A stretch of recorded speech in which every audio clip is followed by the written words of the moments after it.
আসসালামু আলাইকুম। অনেক দিন পরে আমি আমার রান্না বান্নার ভিডিও নিয়ে আবার ইউটিউবে একটা ভিডিও দিতে যাচ্ছি। তো আব্বু সকালবেলা বাজার করে এনেছে, বলেছে শাকসবজি কী লাগবে আমি বলার জন্য। তো আমি বলেছি মিষ্টি কুমড়া, ডাঁটা, চিংড়ি মাছ, মানে দেশীয় যে খাবারগুলো, এলাকা ভিত্তিক যে সবজিগুলো, এগুলো যেন নিয়ে আসে। আমি একটু ফ্রেশ শাকসবজি খেতে পছন্দ করি। এখানে আপনারা হয়তো জানেন আমি 80% ভেজিটেরিয়ান। আমি মাছ, মাংস এগুলো খুব কম খাই, সবজি প্রচুর খাই। তো সেই সুবাদে আমার মাছ খাওয়া হয়। মাংস, গরুর মাংস তো আমি একেবারেই খাই না, মুরগির মাংসও খুব কম খাই। তো আমার পছন্দের আরেকটা হচ্ছে চিংড়ি, এটা আমি খুব রেগুলার খাওয়ার চেষ্টা করি।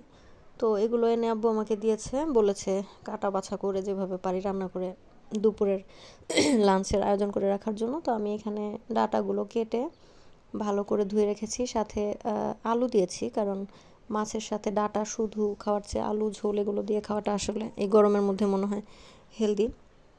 পেঁয়াজ কুচি, রসুন কুচি আর হচ্ছে কাঁচামরিচ দিয়ে রান্না করলাম। রান্নার পরের এই হচ্ছে আমার তরকারির অবস্থা। তো রান্নার ভিডিওটা করতে পারিনি, আসলে আমার ফোনের মেমোরি ফুল, তাই ফুল ভিডিওটা করতে পারিনি। আপনাদের কাছে শর্ট ভিডিও দিচ্ছি। আর খুব মজা হয়েছে রান্না, আমার রান্না মজাই হয়। ডাঁটা শাকের পাতাগুলো, অর্থাৎ ডাঁটা শাক যেগুলো, ওগুলোকে আমি এরকম কুচি করে কেটে ভেজে নিয়েছি। আপনারা এইভাবে ট্রাই করে দেখবেন, ভালো লাগবে। আল্লাহ হাফেজ।